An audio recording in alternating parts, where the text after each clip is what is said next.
Queridos irmãos e irmãs, queria refletir com vocês sobre a liturgia do Sábado Santo, da Vigília Pascal. Talvez dentro de nós esteja presente uma pergunta que não quer calar-se. Esta mesma pergunta foi feita há quase 4.000 anos atrás pelas crianças, quando junto com seus pais celebravam a Páscoa da Antiga Aliança. A pergunta era: por que esta noite é uma noite diferente? Por que esta noite temos a bênção do fogo novo? Por que esta noite começamos a missa lá fora?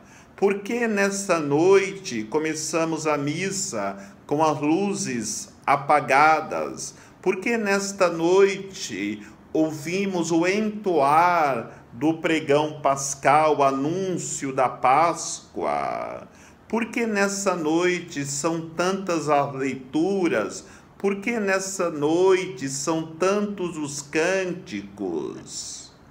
E como os pais, naquela noite, explicavam para os filhos porque aquela noite era diferente, gostaria agora também, como pai espiritual, explicar porque esta noite é uma noite diferente.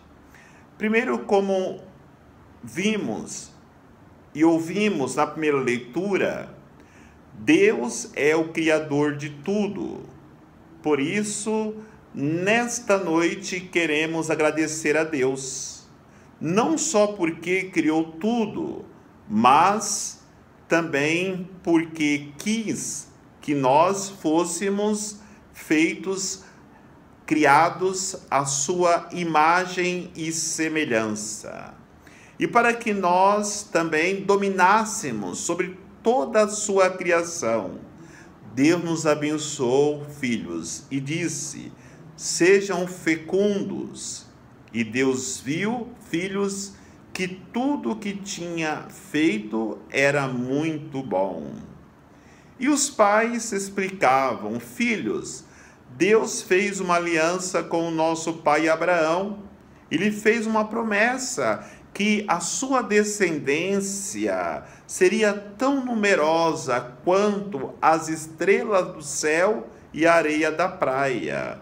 E Deus, filho, ouviu a prece do coração de Abraão, que tinha um desejo, que queria ter um filho para continuar a sua descendência, e deu-lhe como filho Isaque. Mesmo na velhice dele e da sua esposa, Deus concedeu a Abraão aquilo que ele mais desejava em seu coração. É assim, filhos, que Deus faz com quem confia nele. Mas também, filhos, Deus prova aqueles que ele ama. Deus pediu para que Abraão sacrificasse o seu filho para provar a fé de Abraão. E o nosso pai Abraão não hesitou em obedecer a Deus. Mas Deus, na última hora, disse a Abraão: Abraão, não sacrifique o menino. E providenciou ali no Monte Moriá um cordeiro para que fosse sacrificado no lugar do seu filho Isaque. Depois disso, filhos, os nossos pais ficaram 400 anos escravos no Egito, escravos do faraó. Mas Deus suscitou a Moisés, o qual, pela mão de Deus, libertou o povo da escravidão, abrindo o Mar Vermelho e afundando no mar cavalo e cavaleiros que eram inimigos do povo de Deus, do povo de Israel, aqueles mesmos que, comandados por Faraó, haviam escravizados durante 400 anos o povo de Israel, o povo de Deus. Aí Deus continua falando, filhos, através do profeta Isaías. Deus disse que ama ou amava o seu povo, e no tempo que eles ficaram na escravidão, Deus havia rejeitado a eles por pouco tempo, mas vai dizer o profeta Isaías que Deus vai assentar a nossa vida sobre pedra de rubi e as nossas bases sobre safiras, e nos revestirá com jaspe. Nós somos muitos preciosos e amados por Deus, filhos. Podemos perceber que nós somos, na obra da criação, a grande riqueza de Deus, que nos compara e nos tem como mais preciosos do que pedras preciosas. E Deus convida, através do profeta Isaías, para que todos nós que estamos sedentos, irmos até Ele. Nós que não temos dinheiro, fomos convidados a tomar vinho e leite sem nenhuma paga. Por que gastar, vai dizer o profeta, dinheiro e desperdiçar salário sem nenhuma satisfação? Pois a palavra de Deus vai se cumprir em nossas vidas. Porque como a chuva e a neve descem do céu e para lá não voltam, sem antes fecundar a terra e germinar a semente, em nossos corações acontece a mesma coisa. A palavra de Deus germinará em nossas vidas e assim nós poderemos produzir muitos frutos para o reino de Deus e também para que nós possamos nos encaminharmos para a salvação eterna, experimentando a providência de Deus em nossas vidas. Aí o profeta Baruque, filhos, diz que todos que seguem a sabedoria de Deus têm a vida, e os que abandonam têm a morte. E diz para que nós não demos a outros a nossa glória, nem para ceder aos inimigos os nossos privilégios. Os filhos de Deus, as famílias de Deus, recebem os privilégios, recebem a glória de Deus, recebem a proteção de Deus, como o povo foi protegido lá no deserto, na sua caminhada rumo à terra prometida. E Deus continua falando conosco, filhos, através do profeta Ezequiel. Deus disse que iria derramar sobre nós uma água pura, tirando do nosso peito o coração de pedra e colocando um coração de carne, purificando-nos de toda a impureza, colocando o seu Espírito em nós, para que possamos seguir a sua lei, os seus preceitos, os seus decretos, e principalmente viver a vivência do seu amor presente em nossos corações, em nossas vidas. E todos esperavam o cumprimento da promessa de Deus, que havia dito que nos enviaria o Messias. E nos reunimos, filhos, nesta noite do Sábado Santo, para participarmos da plenitude da promessa de Deus, pois a esperança na ressurreição de Cristo deve estar viva em nossos corações, por isso esperamos o cumprimento da promessa de Deus com a ressurreição do nosso Salvador. Por isso, nesta noite do Sábado Santo, vamos renovar as nossas promessas batismais, porque na nova aliança, ao sermos batizados, nós mergulhamos na água, desaparece o homem velho com todos os seus pecados e surge um homem novo.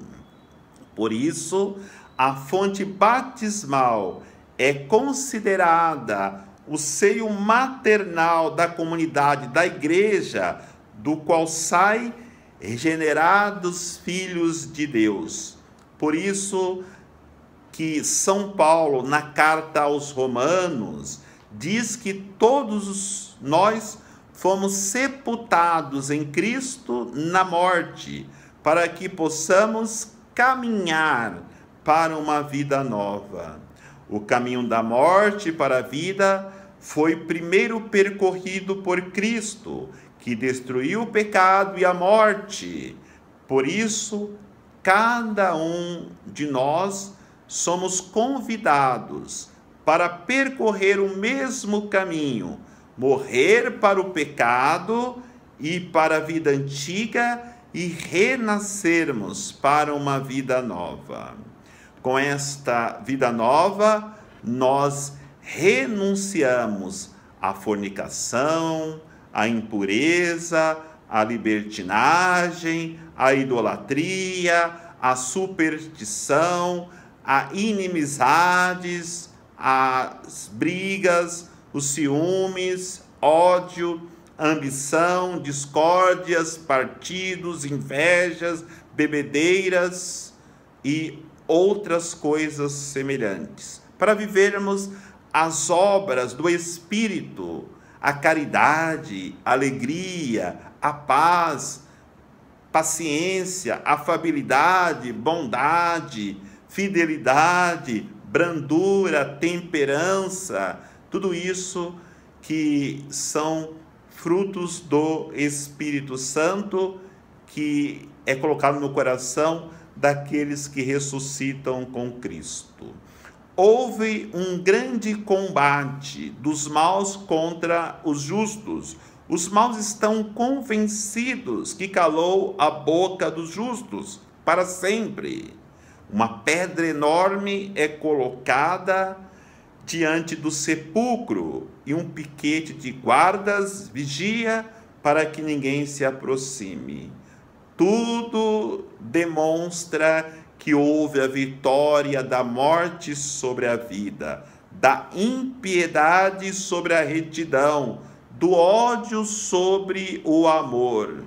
No alvorecer do dia da Páscoa, Deus responde a essa angustiante expectativa. Ele não pode permitir que seu servo fiel conheça a corrupção. A enorme pedra que fecha a boca da sepultura rola. O anjo que se senta sobre a pedra celebra a vitória do Senhor da vida. Os soldados colocados ali fogem aterrorizados. Junto ao sepulcro vazio, movimentam-se dois grupos de pessoas, as mulheres e os guardas. As primeiras abandonam rapidamente o lugar da morte e correm para anunciar aos seus irmãos essa fé, a fé de que Cristo ressuscitou. Diante dos mesmos fatos, os guardas fazem uma escolha oposta, deixam-se corromper pelo dinheiro, como já haviam acontecido com Judas, que por 30 moedas entregou o Salvador da vida. é o símbolo daqueles que, por amor aos bens deste mundo, preferem a mentira em lugar da verdade, a morte em lugar da vida. Nos questionamos nesta noite santa, neste sábado santo, nessa vigília pascal, em qual grupo eu tenho colocado a minha vida? Das mulheres que saíram para proclamar, para anunciar a vida através da ressurreição de Cristo, ou no grupo dos guardas, que preferiram a corrupção da morte, que preferiram a corrupção do pecado, em vez de acreditar aquilo que era para eles tão evidente, que o Cristo havia ressuscitado e de fato ressuscitou. Celebremos, irmãos e irmãs, na alegria, esta noite santa da ressurreição do Senhor, e que o Senhor possa abençoar a cada um de nós nessa noite da vigília pascal, para que possamos também, como as mulheres, proclamarmos que Jesus está vivo. Em nome do Pai, do Filho e do Espírito Santo. Amém.